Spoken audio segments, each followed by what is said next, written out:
கூட்டங்களே பாசத்தின் மொழியை கேளுங்கள்.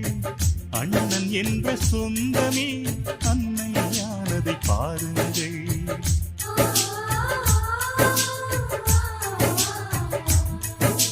சிலுவைகளை நீ சுமந்து மாலைகள் எமக்கு சூட்டினாய். சிறகடிக்கும் பறவைக்கெல்லாம் வானத்தை போல மாறினாய். விழியோடு நீ குடையாவதா?